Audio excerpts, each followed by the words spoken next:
నుంచి వెయిట్ చేసి చేసి ఇప్పుడు చూడండి ఒకసారి ఈరోజు మనం వ్యూ మాట్లాడుకున్నాం. మార్నింగ్ వచ్చిన తర్వాత చార్ట్ ప్రాబ్లం వల్ల వదిలేయండి.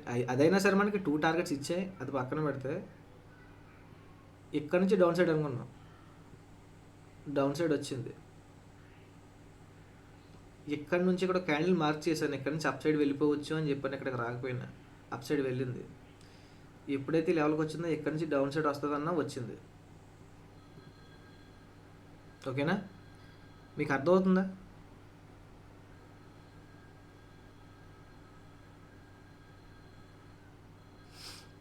ఫస్ట్ మనం మార్కెట్ మనం అనుకున్నట్టు ఒకవేళ మూవ్ అయింది అనుకోండి, మార్కెట్ మనం అనుకున్నట్టే మూవ్ అవ్వాలి. మనం అనుకున్నట్టు మూవ్ అయినప్పుడే ట్రేడ్ చేయాలి, రాకుండా వెళ్ళిపోతే వదిలేయాలి. ఓకేనా?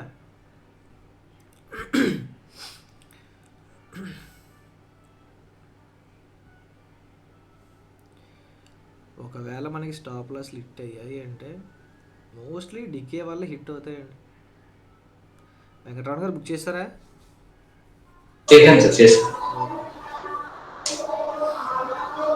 చూడండి లెవెల్కి వచ్చింది. ఇక్కడ నుంచి కాల్ సైడ్ వచ్చే అవకాశం ఉంది. మార్కెట్ ఇక్కడ నుంచి కాల్ సైడ్ వెళ్ళే అవకాశం ఉంది. ఓకే,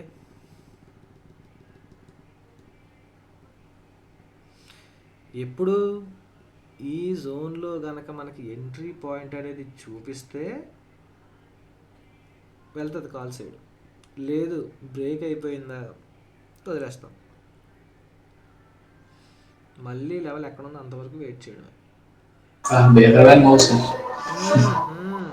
పొద్దున్న నుంచి యాక్చువల్గా మార్నింగ్ నుంచి మనం చూస్తున్నాం కదా, ఇదే మూవ్ ఇలా పడాలి క్యాండిల్స్. అసలు ఫీలింగ్ దగ్గర ఇప్పుడు పడింది క్యాండిల్ 150 పాయింట్స్,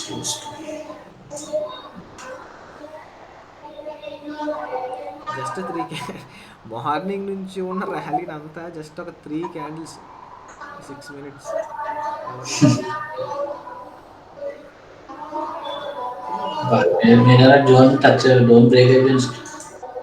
జోన్ బ్రేక్ అయిపోతే వదిలేండి, ఇంకా ఇక్కడ నుంచి వదిలేండి, ట్రేడింగ్ చేయదు.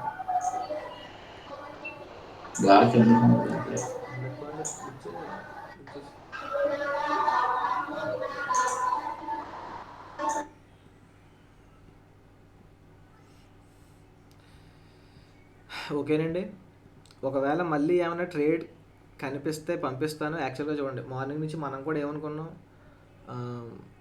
యాక్చువల్గా న్యూస్ ప్రకారం మార్కెట్ అన్ని పాజిటివ్లో క్లోజ్ అవ్వడం ప్రకారం మార్కెట్ ఈరోజు ఇంకోటి ఇంత గ్యాప్ అప్ అవ్వడం, ఇవన్నీ చూసి మనం కూడా ఓకే మోస్ట్లీ ఉంటే కాల్ సైడే ఉంటుంది అనుకున్నాను. మన ఏంటది మన గ్రో యాప్లో ఫస్ట్ డే హైని ఎప్పుడైతే బ్రేక్ చేసిందో క్యాండిల్, ఓకే ఇంక వెళ్ళిపోతుంది మార్కెట్ కాల్ సైడ్ అనుకున్నాం. బట్ మనం చార్ట్ ప్రాబ్లం కదా.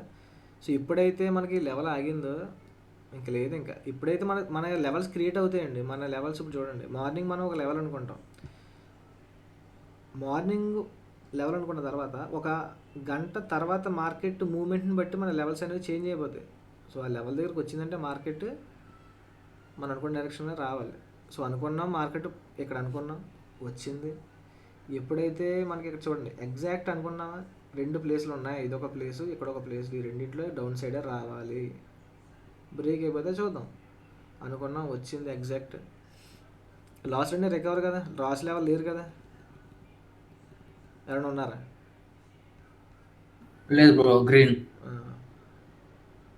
త్రినాయ్ గారు మీకు ఎన్ని పాయింట్స్ ఇచ్చింది నిఫ్టీ? ఎన్ని పాయింట్స్ మూవ్ అయింది ప్రీమియం?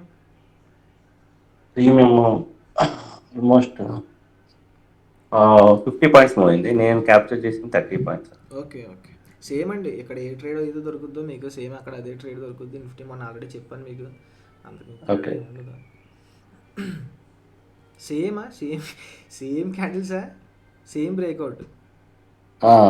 అంటే నిఫ్టీలో త్వరగా బ్రేక్అవుట్ అయ్యిందా, కానీ 1 minute బ్రేక్అవుట్ కానీ 5 minutes బ్రేక్అవుట్ అయ్యి మళ్ళీ రీటెస్ట్ చేసుకొని కిందకి వచ్చాను. నిఫ్టీ 2 minutes బ్రేక్అవుట్ చాలా క్లియర్గా కనిపించింది. 1 minute బ్రేక్అవుట్ అయ్యింది,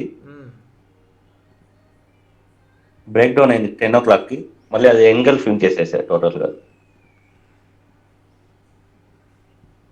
కానీ ఈ ఈ 10 మినిట్స్లోనే ఆల్మోస్ట్ ప్రీమియంలోనే 100 పాయింట్స్ కవర్ చేసేసింది ఇందామని. ఓకే. ఓకేనండి. ఏమైనా ట్రేడ్ వస్తే పంపిస్తాను. ఓకేనా? ఓకే, ఓకేనండి. Thank thank you. యూ.